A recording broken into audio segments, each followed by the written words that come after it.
Hapon sa ere ang mga susunod na pangyayari ating aalamin mula sa detalye ng balitang ibabahagi maya-maya.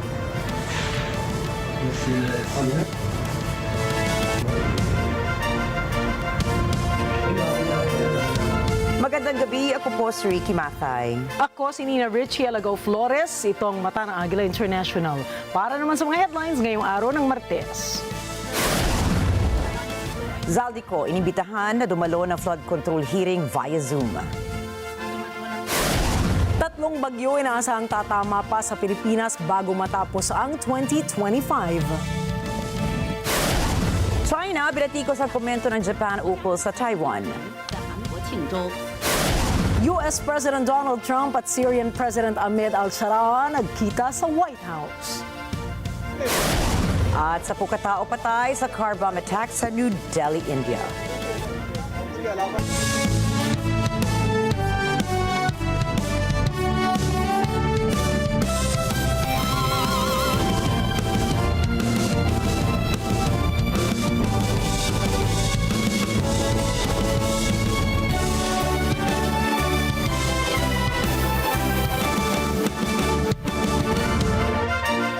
Inimbitahan ni Senate President Panfilo Ping Lacson si dati ako Bicol Party List Representative ZALDY ko na dumalo sa susunod na Blue Ribbon Committee hearing sa pamamagitan ng Zoom.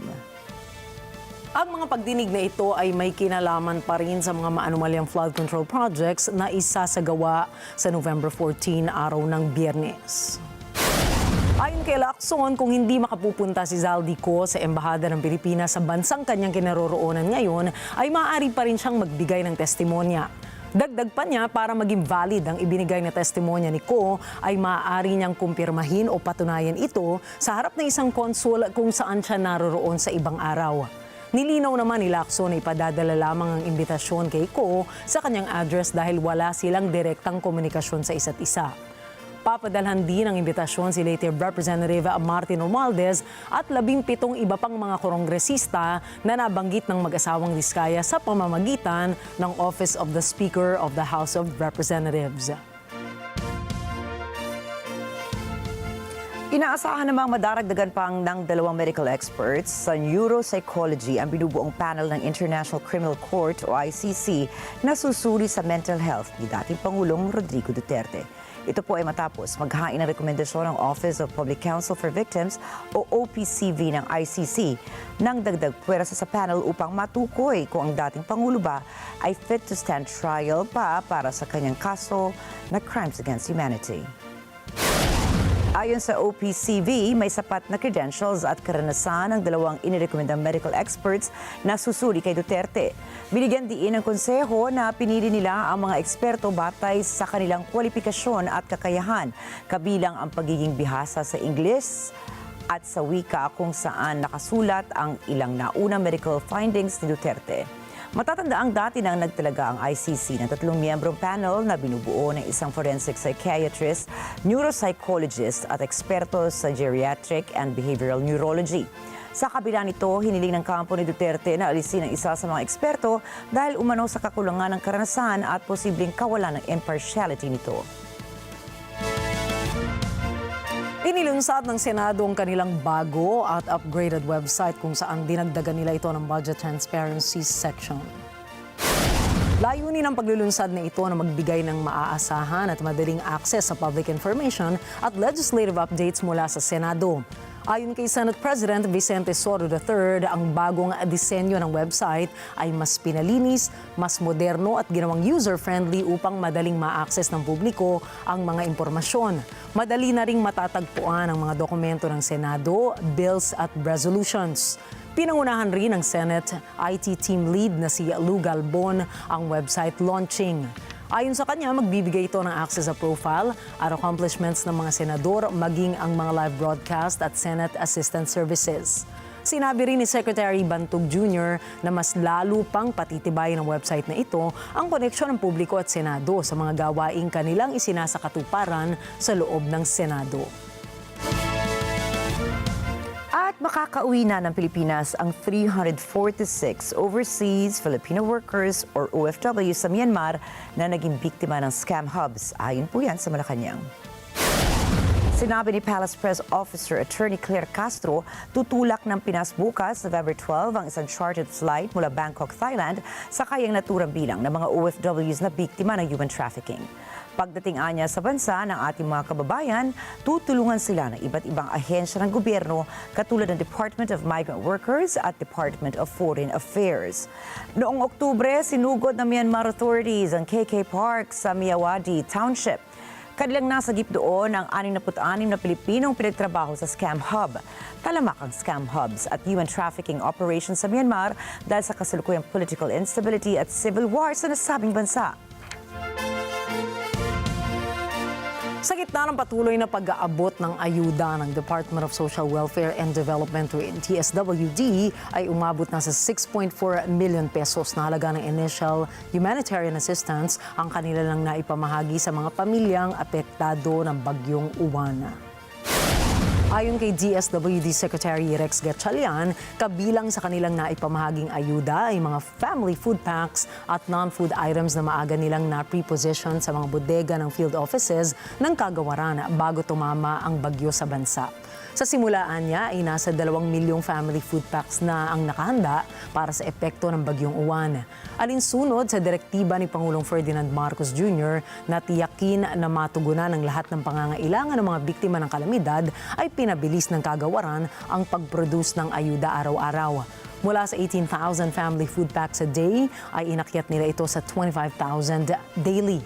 Matatandaang inaprubahan ng Department of Budget and Management o DBM ang dagdag na 631.023 million pesos na Quick Response Fund ng DSWD para maipagpatuloy ang procurement ng ayuda para sa mga biktima ng bagyo.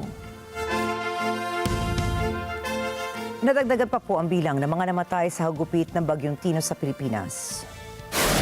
Ayon sa pinakahuling datos ng National Disaster Risk Reduction and Management Council, umabot na sa 232 ang bilang ng mga nasawi sa kalamidad. Mula sa naturang bilang, 150 ang galing sa Cebu, 42 sa Negros Occidental, 21 sa Negros Oriental, 6 sa Agusan del Sur, 3 sa Capiz, 2 sa Dinagat Island, Southern Leyte at 1 sa Antique, Bohol, Iloilo at Guimaras. 112 katao naman ang naiulat na nawawala habang mayroong 532 kataong nasaktan dahil sa epekto ng bagyo.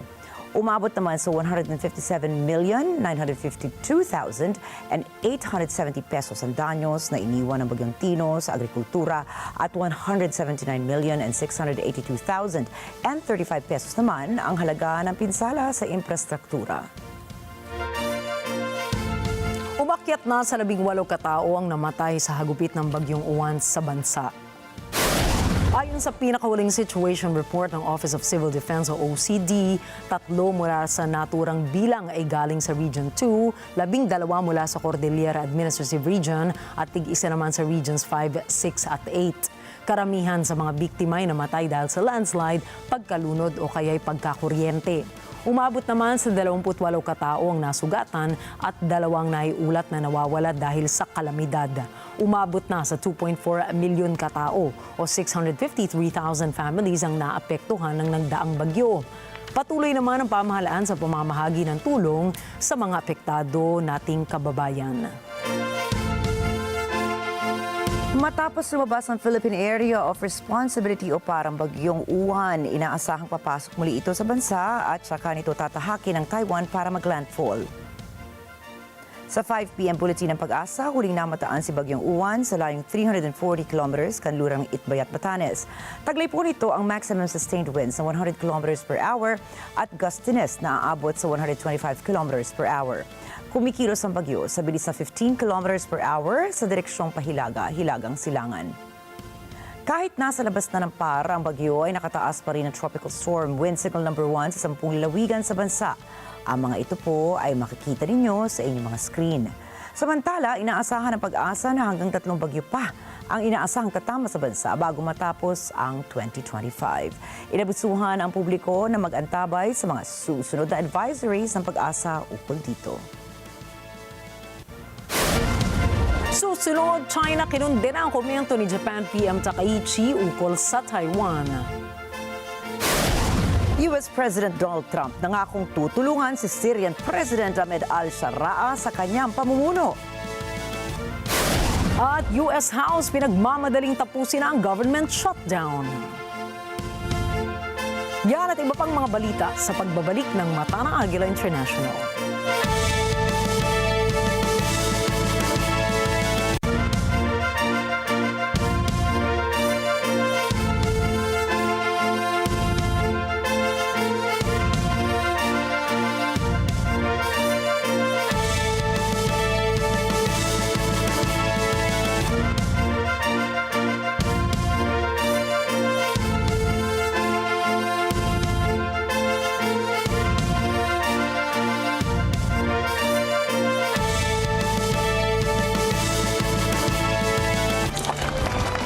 Sa gitna ng selebrasyon.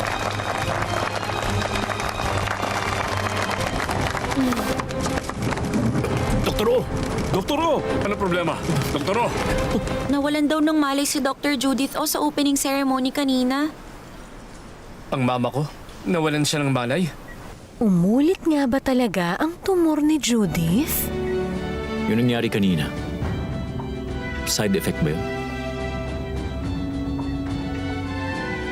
Nawalan ka ba ng malay dahil sa gamot na yun?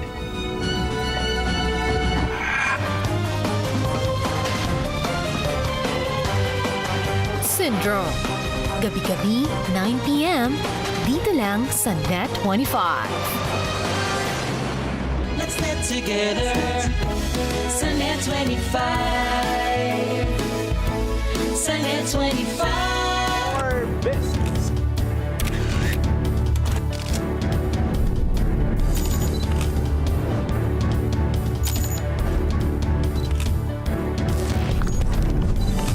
It is a signal to the world we are open for business. Open for Business with Cesar Vallejos. Every Sunday, 9 p.m. Sa Net 25.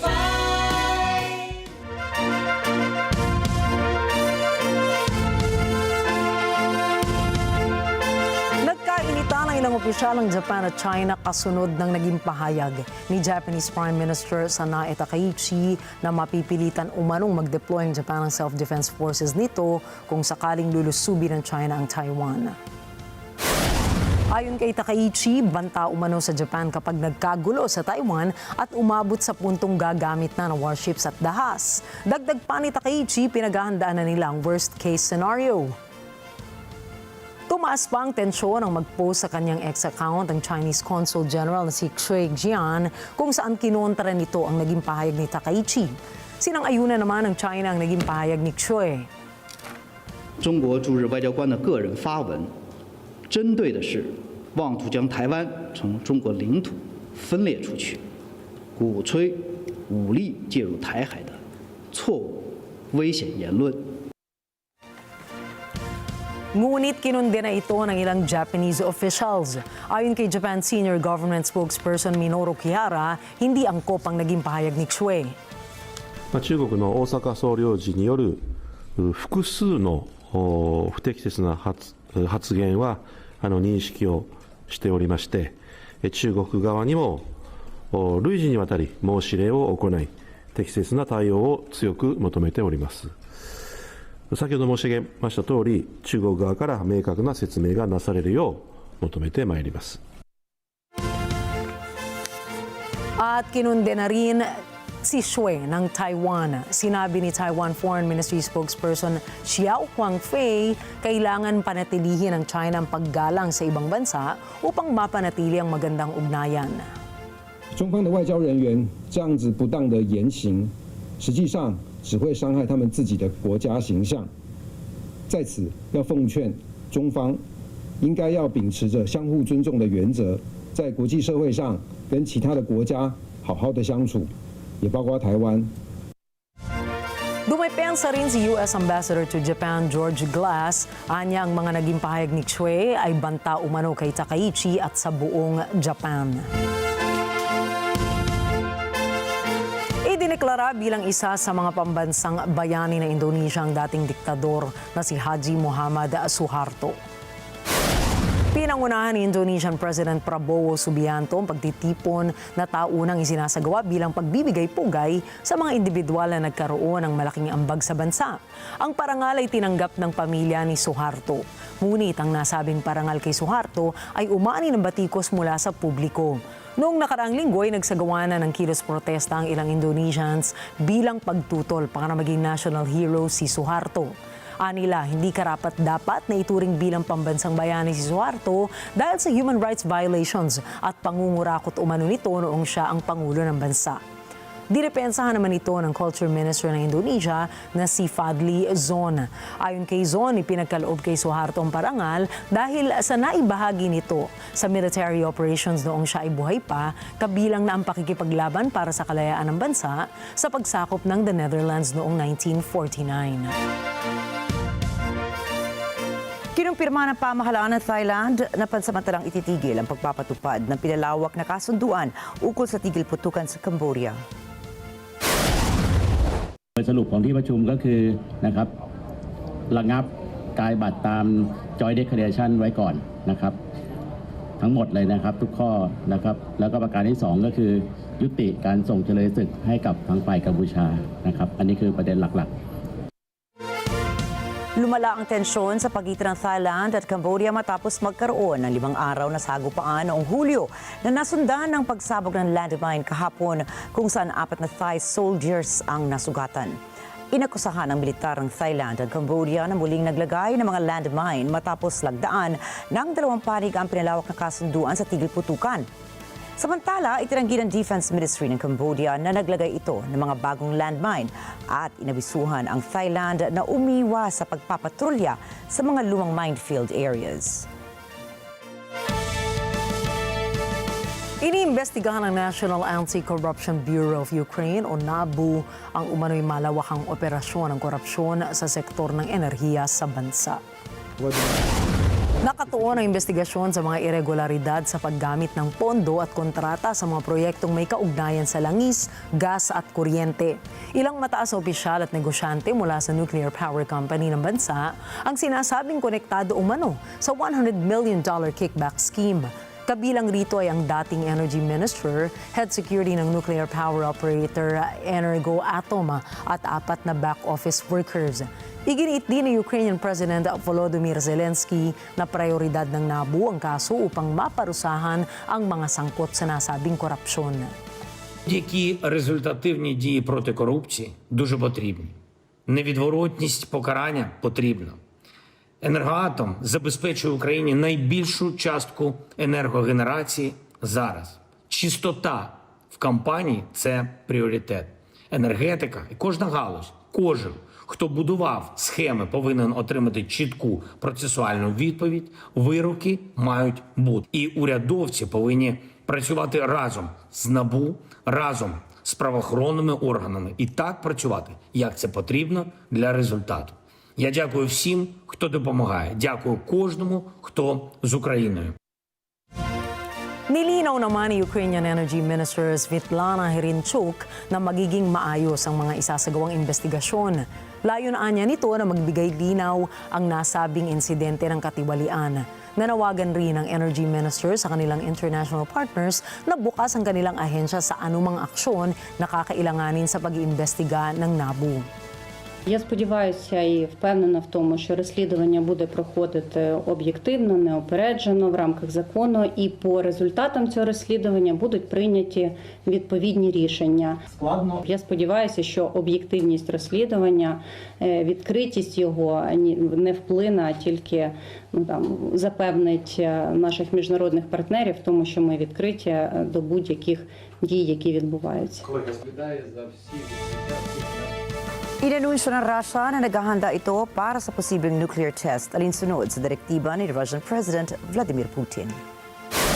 Sinabi ni Russian Foreign Minister Sergei Lavrov na kasalukuyang pinoproseso ng mga kaukulang ahensya ang mga teknikal at legal na aspeto ng utos bilang bahagi ng mas malawak na hakbang ng Russia. Naglalayo nitong tiyakin ang kahandaan ng kanilang nuclear equipment sa gitna ng patuloy na tensyon laban sa Ukraine. Nagbabala rin si Putin sa mga bansang kasapi ng NATO na maaari niya na ipatupad ang nasabing test kung magpapatuloy ang mga banta laban sa kanilang bansa. Samantala, sinabi rin ni Lavrov na bukas siyang makipagpulong kay U.S. Secretary of State Marco Rubio ukol sa tuluyang tigil putukan ng digmaan sa Ukraine nang hindi lumalabag sa kanilang mga kondisyon. Sinabi ni Lavrov sa isang state news agency na kakailanganin nila Rubio ng regular na komunikasyon upang mapag-usapan ang issue sa Ukraine at ang paghikayat ng kanilang bilateral agenda. Sa kasalukuyan, wala pang inilalabas na pahayag mula kay Secretary Rubio o sa administrasyon ng Estados Unidos. Magpapadala na anti-drone units ng United Kingdom, France at Germany upang tumulong sa harap ng lumalalang Russian drone incursions malapit sa mga paliparan at mahalagang militar na lugar. I spoke to my Belgian opposite number in the week and he asked if we would be prepared to support them, and the Defence Secretary and I agreed at the end of last week that we would deploy our people and our equipment to Belgium to help them. It is important to be clear though that we don't know, and the Belgians don't yet know, the source of those drones,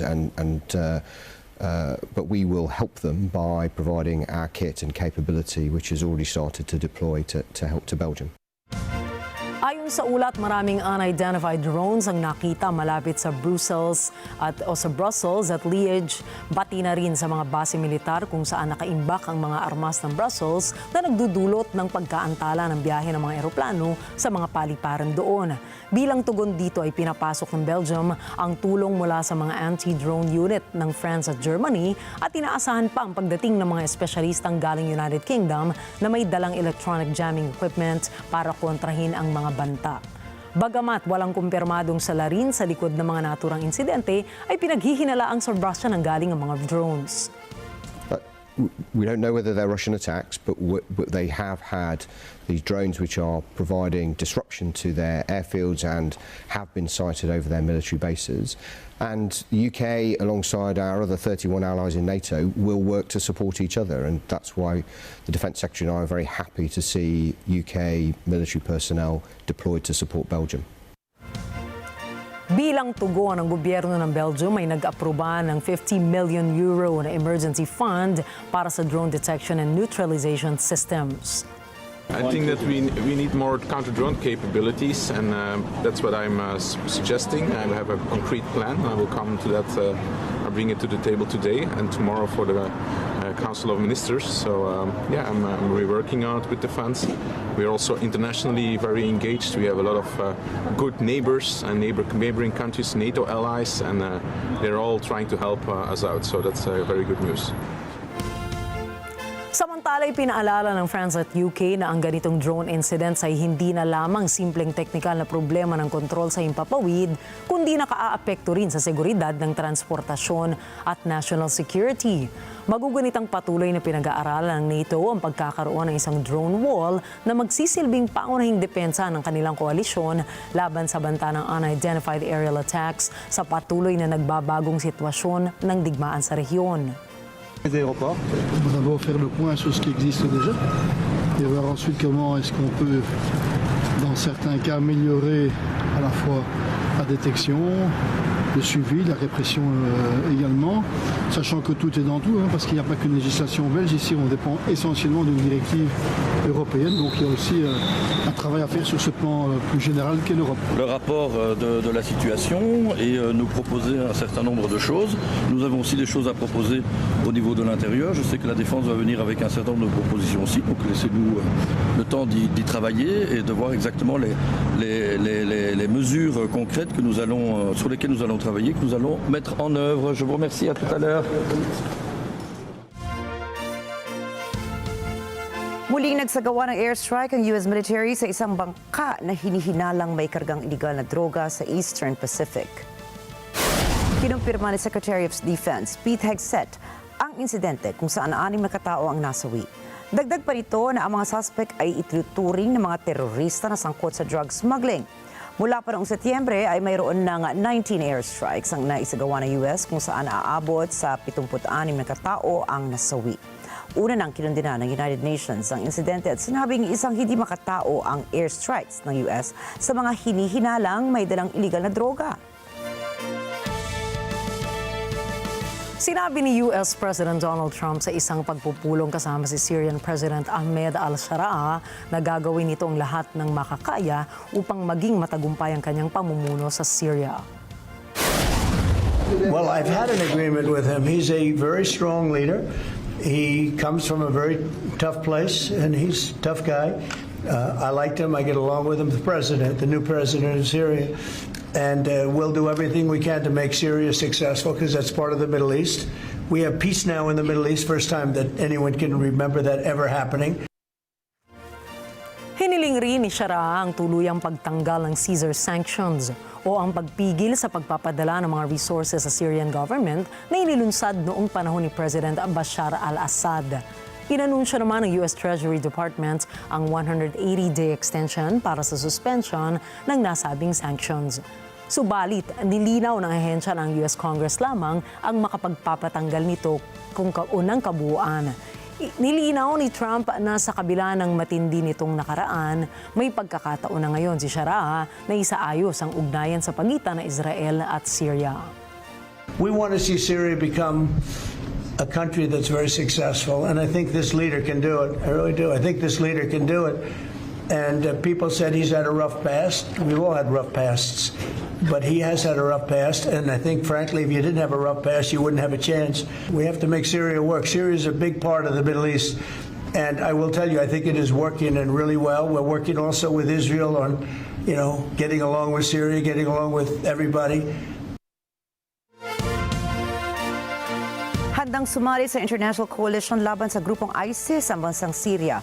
Isang hakbang na nagmarka na malaking pagbabago sa foreign policies ng Estados Unidos at Middle East, ayon po yan sa isang opisyal ng White House.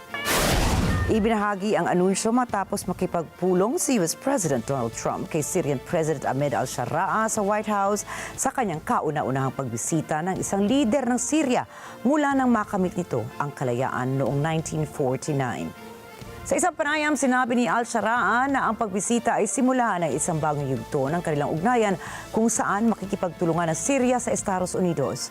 Dating itinuturing na terorista ng US si al-Sharaa, subalit ngayon po ay kinikilala na nilang bilang kaalyado sa paglaban ng mga militanteng grupo. Sa pagpasok ng Syria, magiging ika-70 bansa na ito sa koalisyon kontra terorismo. Kasabay nito, inanunsyo ng US Treasury at State Department ang mga bagong hakbang upang bawiin ang ilang economic sanctions laban sa Syria, kabilang na ang 180-day suspension ng Caesar Act na ipinatupad noong 2019. Ayon kay Trump, nais silang maging matagumpay ang Syria at anyay naniniwala ito sa kakayahan ng bagong lider. Nangako rin si al-Sharaa bilang pinuno ng kanyang uubusin ang mga sangkot sa paglabag sa karapatang pantao at bubuuin muli ang bansa matapos ang 13 taon ng digmaan. Muli ring bubuksan ng Syria ang embahada rito sa Washington matapos ang higit isang dekadang pagkawala ng diplomatic ties. Hindi uurong ang House Democrats na ilaban ang healthcare subsidies. Ito ay kung ipapadala ng Senado ang panibagong spending bill sa House. Si NJ De Guzman para sa karagdagang mga detalye. Isang bipartisan compromise na magbabalik ng federal funding ang inihain para tapusin ang pinakamahabang government shutdown sa kasaysayan ng US. Pinuri ni House Minority Hakim Jeffries si Senate Minority Leader Chuck Schumer at ang Democrats na bumoto laban sa hakbang. I certainly believe that Senate Democrats, the overwhelming majority of Senate Democrats, led by Chuck Schumer, have waged a valiant fight over the last 7 weeks, defeating the partisan Republican spending bill 14 or 15 different times, week after week after week, and continue to oppose this effort of passing legislation that does not address the Republican health care crisis by extending the Affordable Care Act tax credits. Pero ayon kay Jeffries, ngayong pabalik na sa House ang laban, hindi nila anya aatrasan ang laban para papanagutin ang Republicans. But the fight is getting ready to shift back to the House, where we're going to work hard, hold the Republicans accountable. All of these loudmouths on the House Republican conference side who's been saying for the last several weeks that we have to extend the Affordable Care Act tax credits. Now is their chance. This week, they have to come back from their 7-week prolonged taxpayer-funded Republican vacation. They can no longer hide. Hawak ng Republicans ni Pangulong Donald Trump ang majority sa dalawang kamara ng Kongreso. Gayunman, ginamit ng Democrats ang mga tuntunin na kailangan ng 60 sa 100 senador na umayon sa karamihan sa mga panukalang batas. Ito ay para i-extend ang health insurance subsidies ng 24 million Americans na mapapasuna sa katapusan ng taon. Ang kompromiso sa Senado, magbobotohan sa Disyembre ukol dito. Ikinagalit ng marami sa democratic country ang boto ng 8 moderate Democrats na isulong ang kasunduan. Ayon sa partido, walang garantiya na papasa ang boto sa Senado o sa House of Representatives. We're not going to support partisan Republican spending bill that continues to gut the health care of the American people. And we're going to continue the fight to extend the Affordable Care Act tax credits. And if it doesn't happen this week, next week, this month, next month, then it's the fault of Donald Trump, House and Senate Republicans, who continue to make life more expensive for the American people. NJ De Guzman para sa mata ng Agila International, trusted, connected, on point. Nakabitin sa ngayon ang $4 bilyong na kailangan para pondohan ang US Food Aid Program. Pinayagan ng Supreme Court ang Trump administration na huwag muna i-release ang pondo para bigyan ng pagkakataon ang mababang hukuman na desisyonan ito. Sina 25 correspondent Jeff Salidad para sa balitang yan. 42 million low-income Americans ngayong buwan ang kailangang mag-antay kung popondohan ba ng gobyerno ang food aid program na inaasahan nila. Pumasok sa ika-40 araw ang government shutdown at tulad ng pinangangambahan ng milyong-milyong Americans, apektado ang benepisyong tinatanggap ng low-income na mga pamilya. At dahil sa paghutos ng Supreme Court na tinatawag na administrative stay, ipinasa muna ang pagpapasya sa mababang hukuman tungkol sa kahilingan ng administrasyon na bahagyalang pondohan ang Supplemental Nutrition Assistance Program na kilala bilang SNAP o food stamps para sa buwan ng Nobyembre. Naunang ipinagutos ng isang judge sa administrasyon na pondohan ng buo ang programa. Si Justice Ketanji Brown Jackson ang nag-issue ng administrative stay na mag-expired 2 araw matapos magpasya ang Boston-based First U.S. Circuit Court of Appeals sa pag-request ng administrasyon na pigilan ang order ng isang judge. Ito ay sa Agriculture Department na bayaran ng buo ang SNAP benefits ngayong buwan sa halagang $8.5 hanggang $9 billion kada buwan. Ang naunang ruling ni U.S. District Judge John McConnell sa Providence, Rhode Island ay kasunod ng pahayag ng administrasyon na maglalabas ito ng $4.65 billion na emergency funding para bahagyang pondohan ang November SNAP benefits. Sa kauna-unahang pagkakataon, sa 60 taong kasaysayan ng SNAP program, naglaps ang benepisyo nito ngayong buwan. Dinumog ng recipients ang food banks at ayon sa ilan, ipinagpaliban muna nila ang pagbili ng gamot dahil sa kakulangan ng panggastos. Ang SNAP benefits ay tinatanggap buwan-buwan ng eligible Americans na ang kinikita ay mas mababa sa 130% ng federal poverty line. Ang pinakamalaking benepisyo para sa 2026 fiscal year ay $298 para sa one-person household at $546 naman sa two-person household. Jeff Sanidad, Boston, Massachusetts, para sa mata ng Agila International. Trusted, connected, on point. Sa lalong madaling panahon, yan ang gustong mangyari ni U.S. House Speaker Mike Johnson na gawing pagboto ng House of Representatives para muli nang mabuksan at umusad na ang gobyerno. Si Laurel Montajes para sa balita. Minamadaling magtipon ng US Senate para subukan ng Republican leaders na makakuha ng bipartisan agreement. Ito ay para ma-bypass ang ilang tuntunin ng Senado at agad na ipatupad ang mapagkasunduan para sa pagbubukas ng gobyerno. Kung hindi, bibila ng ilan pang araw para makausad bago magbotohan para sa final passage. Ibig sabihin, tatagal pa ang shutdown hanggang sa susunod na linggo. Nananawagan si House Speaker Mike Johnson sa mga mambabatas na bumalik na sa Washington para trabahuhin ang pagbubukas ng gobyerno.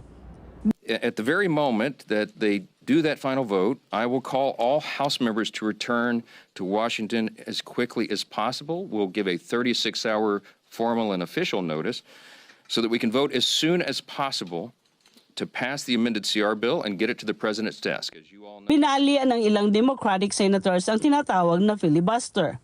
Kabilang sina Maggie Hassan at Jean Shaheen, kapwa ng New Hampshire, at Angus King, isang independent ng Maine. Tinutulan ni Senate Minority Leader Chuck Schumer ang nasabing hakbang. the Senate's vote late last night of 60 to 40 opens the door now. The Senate is moving forward on an amended House CR, a continuing resolution, that will reopen the government until January 30th. Added to that are provisions to fully fund SNAP provisions through the end of the next fiscal year, which is September 2026, guaranteed back pay for all federal workers who have been made to endure these hardships over the last several weeks. And it also includes passage of 3 appropriations bills, which we're grateful to be moving through the process. Ayon kay Johnson, maraming kailangan trabahuhin ang Kongreso. Now, we look forward to the government reopening this week so Congress can get back to our regular legislative session. We have a lot of business to do, as you all know. Laurel Montajes para sa Mata ng Agila International. Trusted, connected, on point. Kaugnay ng higit isang buwan na government shutdown ay pinigilan ng U.S. Transportation Department ang biglaang 10% flight cuts. Ayon sa safety team ng ahensya, mas makakagambala ito kaya naman pinili lang unti-untiin na lamang ang flight cuts na mag-uumpisa sa 4%. Net 25 correspondent AJ de Guzman para sa balitang yan. Nagkagulo ang US Airlines nang sinimulan ang 4% domestic flight cuts noong isang linggo. 40 major airports ang naapektuhan dahil sa hindi pa kailaman ginawang pagbawas sa air travel tulad nito. Ayon sa gobyerno, safety concerns kaugnay ng government shutdown ang dahilan. Pero dahil sa kaguluhan, sinabi ni Transportation Secretary Sean Duffy na nagpasya ang Transportation Department na huwag ituloy ang biglaang 10% flight cuts. And so we were going to do 10% right away. The safety team said that could be even more disruptive. We should actually phase this in, to which we've done that. Today is the first day, 4% reduction. 4 days later, another 2%. 2 days after that, 2%, and then 2% on. And what I'm hoping to do is, again, take the pressure and more risk out of the system. We always try to manage the risk. I'm trying to minimize the risk through this government shutdown and bring us to a matrix that matches what we had before the shutdown. Sinabi ni Duffy na ang desisyong ito ay dahil sa safety data na tinanggap nila. Kabilang ang mga insidente kung saan hindi na maintain ng mga eroplano ang tinatawag na separation at ground incursions. And then we've had more complaints from pilots that have said, well, the controller is less responsive to me, or controllers seem to be more stressed. So we looked at that data and the numbers are going in the wrong direction. Dinipensahan ni Duffy ang sarili laban sa Democrats na anya ay umaatake sa kanya. This has not been political. We have worked overtime to make sure that we minimize the impact on the American people. We're trying to help the American people, and when I start to get attacked by Democrats, that also gets frustrating because there's a very easy solution to the problem that they put directly on my lap, which is open the government. Vote to open the government. So those who snipe at me for having to take really unique action, they put that on my plate. So open it up. Nagsimula ang bawas biyahe alas 6 ng umaga noong Biyernes. 700 biyahe ng 4 na malalaking airlines ang apektado. American, Delta, Southwest at United. Nakatakdang itaas ang flight cuts ng 6% sa Martes at 10% sa November 14 sakaling sarado pa rin ang gobyerno. Hindi kasali ang international flights sa bawas biyahe. Inilabas lang ng Federal Aviation Administration ang listahan ng apektadong airports alas 7:30 Huwebes na ng gabi. Kulang sa 12 oras bago ipinatupad ang flight cuts. Humakot ng iba't ibang issue ang hakbang na ito mula sa airlines. NJ De Guzman, Washington DC para sa mata ng Agila International, trusted, connected, on point. Susunod, car bombs sa New Delhi, inimbestigahan ng Anti-Terrorism Unit. New Glenn rocket launch nalipat sa November 12. Mga kilalang personalidad pinarangalan na sa Hall of Fame Class of 2025. Mga detalye po ng mga balita niyan at iba pa mga balita sa pagbabalik pa rin ng mata ng Agila International.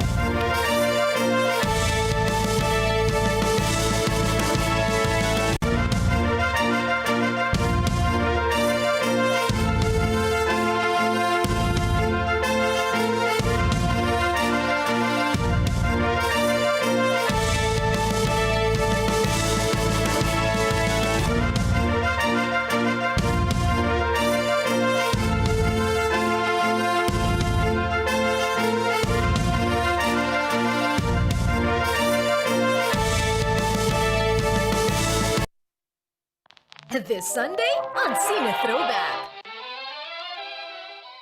Are you ready for a story full of dreams, joy, and of course, the spin?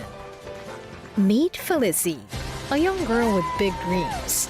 And like all dreamers, she's about to escape her boring life. But of course, there's always a villain. Will Felicie make it? Ballerina. Only on Cine Throwback. This Sunday, 12 noon, here on Net 25. Let's get together. Sunday 25. Sunday 25. Madagascar's lemurs are under severe threat from deforestation, but there's still hope. Climate activists and their creative efforts to get their cause on the agenda. Plus, Brazil attempts to balance climate protection and oil production. Global Us.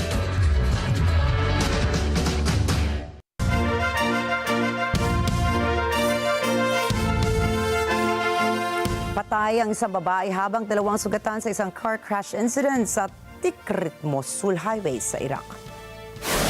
Kita sa CCTV ang ilang sandali bago ang car crash. Mapapansin din na may isang katawan na tumilapon sa ere mula sa sasakyan nito. Kaagad na namatay ang biktima mula na rin sa layo ng binagsakan nitong kalsada. Iniimbestigahan na ng pulisya ang sanhi ng trahedya.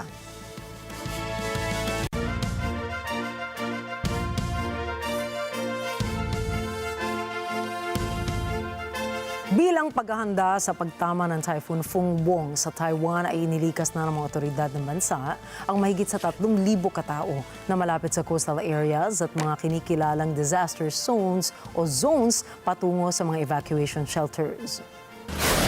Kinansela na rin ng Transport Ministry ang 66 domestic flights sa bansa dahil sa bagyo.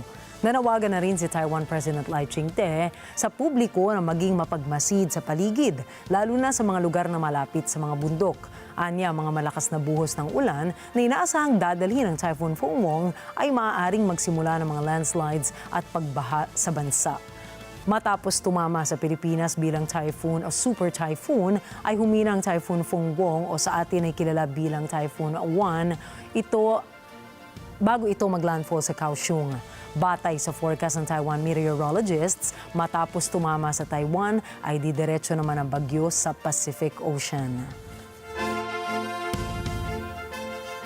Iniimbestigahan na ng Anti-Terrorism Unit ng India ang pagsabog ng isang car bomb sa New Delhi kung saan namatay ang 10 katao habang 20 naman ang sugatan. Nangyari ang pagsabog malapit sa Red Fort kung saan ito ang kauna-unahang naturang pagsabog sa isang heavily guarded city na tahanan sa 30 milyong katao. Ilang pamilya at mga kamag-anak ng mga biktima ang nagtipon sa Loknayak Hospital para alamin ang lagay ng mga nadamay na mahal nila sa buhay. Nadismaya si Indian Prime Minister Narendra Modi na malaman ang balita at sinabing pananagutin ito ang nasa likod ng pag-atake. Nakiramay si Modi sa mga pamilya ng mga nasawi at iginiit na aalamin ng mga ahensya ang naging sanhi ng nasabing insidente. आज मैं यहाँ बहुत भारी मन से आया हूँ। कल शाम दिल्ली में हुई भयावह घटना ने सभी के मन को व्यथित कर दिया है। मैं पीड़ित परिवारों का दुख समझता हूं। मैं कल रात भर इस घटना की जांच में जुटी सभी एजेंसियों के साथ, सभी महत्वपूर्ण लोगों के साथ संपर्क में था, विचार विमर्श चलता था, जानकारियों के तार जोड़े जा रहे थे। हमारी एजेंसियां इस षड्यंत्र की तह तक जाएगी। इसके पीछे के षड्यंत्रकारियों को बख्शा नहीं जाएगा। All those responsible will be brought to justice.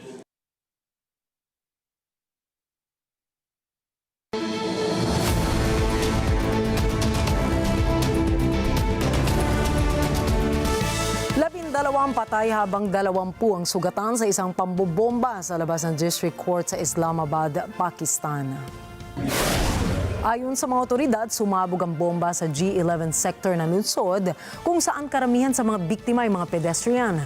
Agad na dinala sa Pakistan Institute of Medical Sciences Hospital ang mga sugatan habang patuloy ang pagresponde ng mga otoridad. Natagpuan naman sa lugar ang bangkay ng hinihinalang sospek sa pambobomba. Bagaman wala pang grupo ang umaako sa pag-atake, pinaniniwala ang kagagawan ito ng Pakistani Taliban na madalas iugnay ng militar sa mga tinatawag na Indian-sponsored terrorists. Naganap ang pambobomba kasunod ng isang bomb attack sa New Delhi, India na ikinamatay naman ng 10 katao.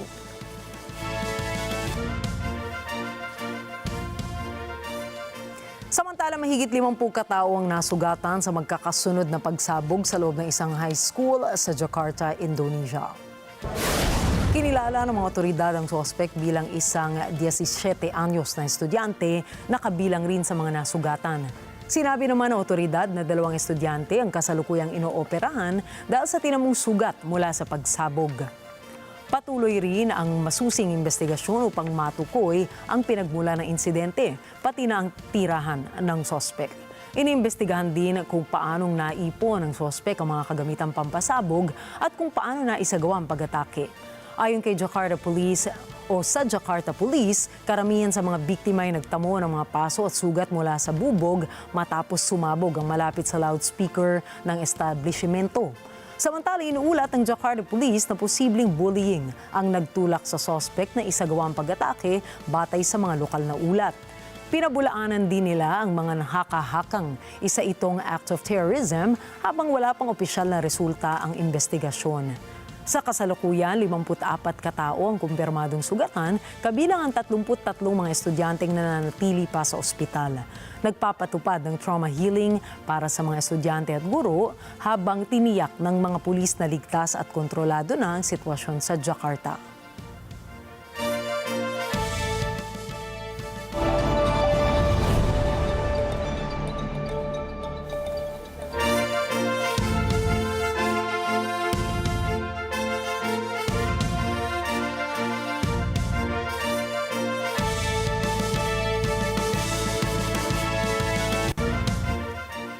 Across the world, disasters have displaced families, burnt homes, and taken lives. But amid loss and uncertainty, one thing has remained constant: compassion.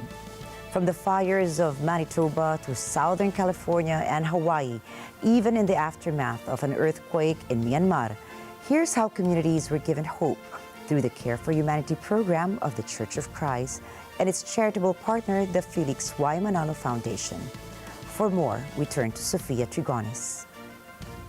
These past months have brought tragedy to many corners of the globe, but in each story, there's also courage and compassion that transcends borders. In Manitoba, Canada, entire neighborhoods were forced to evacuate as wildfires consumed over 17,000 residents' homes. Among them was Tammy Campau, a mother who barely had time to gather her children before fleeing. already exhausted from life, and like it's just having to leave home it's hard. You just never know if we're even going to come back to your home. It's just sad. To bring comfort to those displaced, members of the Church of Christ organized a Care for Humanity outreach in Winnipeg, offering food, clothing, and daily essentials. We lost everything, our home for over 45 years. In Southern California, the Eaton and Palisades fires became some of the most destructive in the state's history. For Yulian De La Torre, her family's home of 45 years was reduced to ashes. In Pasadena, the Church of Christ united once again, preparing care packages and meals for those who had nowhere to go. We appreciate it so much. I can't even express how grateful I am for everything that we've received. It's kind of still hard to breathe. Erica being invited to be part of an ongoing outreach effort of the Church of Christ through the Care for Humanity project and providing aid to Lahaina wildfire victims, still struggling from its lingering aftermath. Receiving that care packages and also going through the different booths that were offered is something that we need every single day. In Myanmar, a powerful earthquake changed the landscape in just 80 seconds, claiming thousands of lives. The Church of Christ quickly extended help in Yangon through a Care for Humanity event, where dozens of educators who are currently unable to work were able to receive assistance. Sampu po ng mga kasamahan ko na taga Mandalay, taos puso nagpapasalamat sa Iglesia po ni Cristo. Maraming salamat po. The Care for Humanity program of the Church of Christ accurately reflects its commitment to helping those who are in need. In truth, it is in accordance with the Bible teaching that when it comes to those recognized as God's people, they should extend a helping hand to those who are in need. That is why the members of the Church of Christ throughout the world, when called upon, they're willing to help out when it comes to their fellow men. From Manitoba to Myanmar to the U.S., various places, various tragedies, one message. When disaster strikes, faith and compassion can rebuild what fire and quake have destroyed. Through the Care for Humanity program of the Church of Christ and the Felix Y. Manalo Foundation, thousands around the world are reminded that no one is ever forgotten. From San Francisco, California, Sofia Trigonis, reporting for Worldwide Lingap sa Mamamayan special coverage.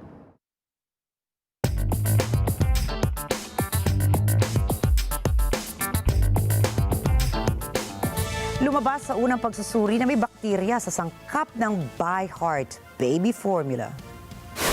Ayon sa mga health officials, ang bakterya na ito ay lumilikha ng toxin na nauugnay sa botulism outbreak.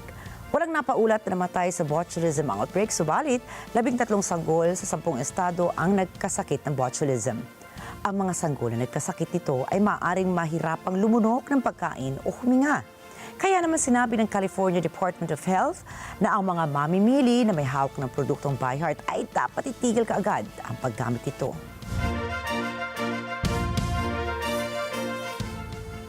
Patuloy sa pagkalugi ang kumpanya ng mga kilalang collectible toys na Funko. Sa ulat ng kumpanya na itala nito ang net loss na umabot sa $68.1 million sa loob ng 9 na buwan, bunsod ng pagbaba ng benta na mas mabilis kaysa sa pagbawas ng kanilang gastusin sa operasyon. Dahil rito, lalo pang lumobo ang kabuang utang ng Funko na aabot na sa $215 million. Ayon pa sa kumpanya, kasalukuyan itong humaharap sa isang mahirap na kalagayan sa retail market, dulot ng pagbaba ng demand, pagtaas ng taripa at paghihigpit ng inventory ng mga retailers. Sa kanilang pahayag, inamin ng Funko na hindi pa tiyak ang magiging kinabukasan ng kumpanya at mayroong malaking pangamba na hindi ito makapagpapatuloy sa operasyon sa loob ng susunod na 1 taon.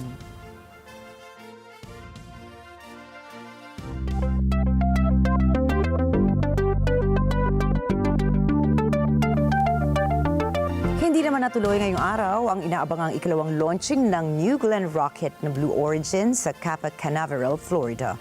Kinumpirma ng kumpanya na kanilang inilipat ang launching date sa November 12 dahil sa masungit na panahon. Layo ng mega rocket launch na dalhin ang Escapade spacecraft ng National Aeronautics and Space Administration o NASA sa orbit. Ito rin ang pinakaunang commercial flight ng Blue Origin na inaasahang susi para sa Mars mission ng NASA. Matatandaang noong January, tinampok ng Blue Origin kung paano gumana ang kanilang reusable rocket. Naging matagumpay ang kanilang initial launch, subalit nagkaroon ng aberya sa pagbagsak ng rocket booster ng New Glenn bago ito lumapag sa drone ship na nasa karagatan. Umaasa ang Blue Origin na magiging maayos ang launching ng New Glenn sa darating na Miyerkules.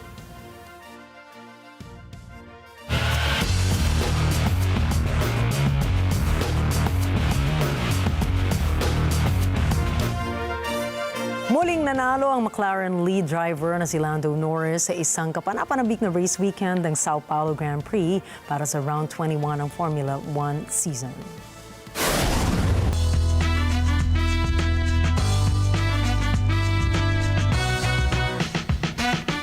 Matagumpay na sinimulan sa taong ito ang Women in Film o WIF Honors Ceremony sa Beverly Hilton.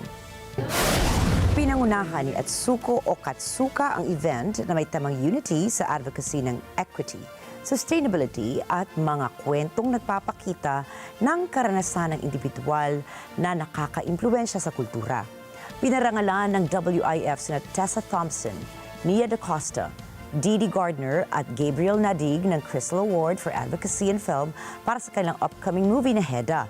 Ibinigay naman ang Crystal Award for Advocacy in TV kina Mara Brock Ekil, Judy Bloom at Regina King para sa kanilang collaboration Netflix series na Forever. Tinanggap ni Jamie Lee Curtis ang Jane Fonda Humanitarian Award para sa kanyang artistic legacy at philanthropic impact. At bilang paggunita sa 20th anniversary ng partnership ng WIF at Max Mara, pinarangalan ng WIF Max Mara Phase of the Future Award si Mori Apatao na nagkaroon ng directorial debut sa pelikulang Poetic License. Ibinigay din kay Kirsten Wiig ang kauna-unahang Icon Award bilang pagkilala sa kanyang mga role na naglarawan ng diwa ng panahon at naka-impluwensya sa kultura. Ayon kay WIF CEO Kirsten Schaefer, ang mga parangal na ito ay nagpapakita kung paano gamitin ng mga artista ang kanilang impluwensya upang magdulot ng pagbabago. Gagamitin naman ang mga nalikom na pondo sa event para sa edukasyon, career at advocacy programs ng Women in Film. Isinagawa ng Rock and Roll Hall of Fame ang induction ceremony para sa Class of 2025 performers sa Peacock Theater sa Los Angeles. Kabilang sa mga pinarangalan ay sina Cyndi Lauper na kinilala sa kanyang malaking impluwensya sa pop at rock music gaya ng kanyang kanta na Girls Just Wanna Have Fun mula sa album niya na She's So Unusual noong 1983. Nakapasok din ang Atlanta rap duo na Outkast na binubuo naman ni Andre 3000 na Big Boy na kinilala para sa kanilang paghubog sa rap culture at kontribusyon sa pagbabago sa genre ng hip-hop. Pinarangalan din sina Jack at Meg White ng The White Stripes sa kanilang malaking ambag sa pagsasabuhay ng garage rock noong early 2000s. Binigyang pugay at inalala rin ang ilang artists kabilang ang Bad Company, singer-dancer Chubby Checker, blues singer Joe Cocker at rock band na Soundgarden. Ang Rock and Roll Hall of Fame na itinatag noong 1983 ay isang museo at Hall of Fame na nagpapakita ng kasaysayan ng rock at nagbibigay pugay sa mga artista, producers at industry figures na bumuo rito. Naglabas na ng trailer para sa biopic film na pinamagatang Michael na hango sa buhay ng American singer-songwriter at dancer na si Michael Jackson na pumanaw noong 2009. Bibida sa nasabing pelikula ang pamangkin ni Michael Jackson na si Jafar Jackson na isa ring American singer at dancer. Ang nasabing pelikula ay nakatakda namang ipalabas sa mga asinihan sa April 24 sa susunod na taon.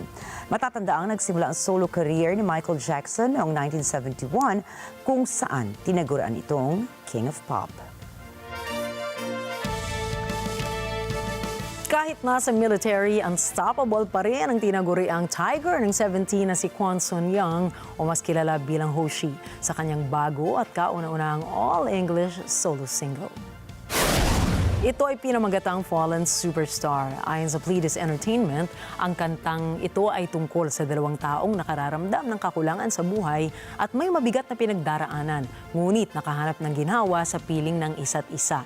Kasama ni Hoshi sa pagbuo ng kanta si songwriter Andrew Goldstein at singer-songwriter Jaden.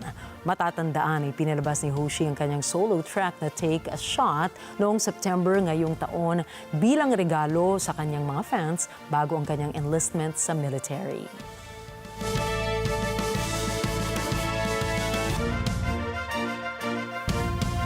At narito po kami para maghatid ng balita sa anumang dako ng mundo. Magandang gabi. Ako po muli si Ricky Matay. Ako naman si Nina Richie Alago Flores. Ito po ang mata ng Agila International. Trusted, connected, on point.